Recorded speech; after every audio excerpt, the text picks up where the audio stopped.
Voilà, Moussibe, assalamu alaikum. Salam comme vous le constatez déjà, mais il y a la guerre.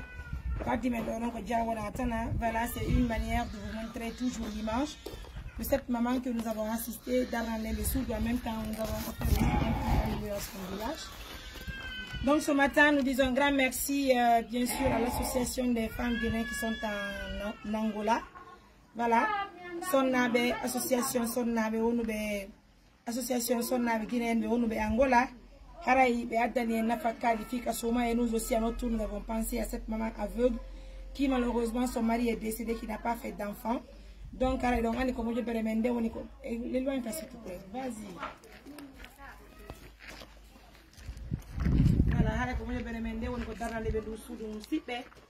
En même temps, quand il va là, le plus amélioré, assalamu alaikum. Hai fi. Kai. Alhamdulillah.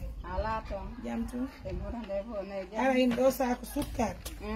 Bidon nebban to de sa ko ma. Ara ko mo jebere wonde Angola sonnabe Guinéen be. Addani me sunna kati menen kadi me miji adda gonno may ko sare do hatto nyene muy fanti. Waaw ara ko to ko dum adduno me hande.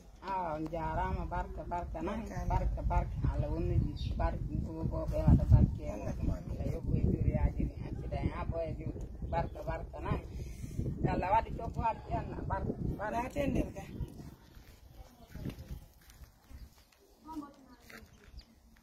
ko me tare won lodde nu color wayi dum karo no wada kono be tambitaaki be pat ndegam to be kono ko jaba daro no dum ko lota kono be na ko be bare be yoni ko do no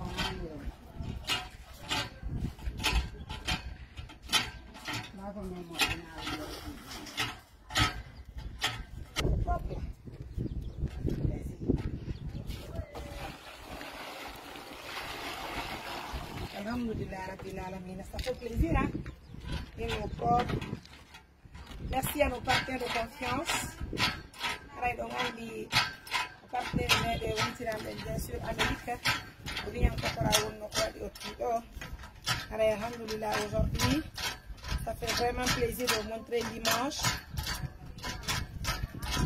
C'est ça.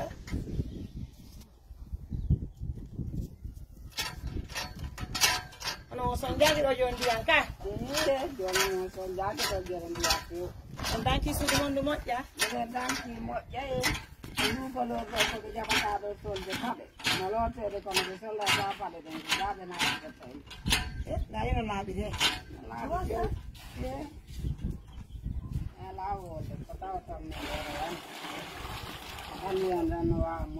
Alhamdulillah Rabbil Alamin.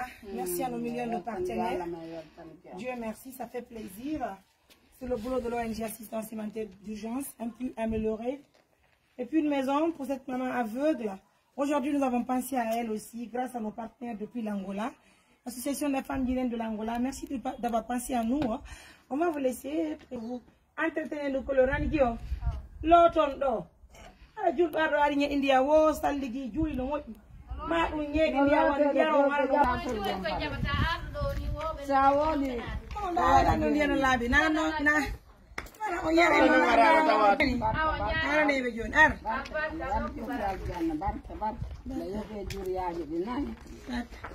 merci à vous, au revoir.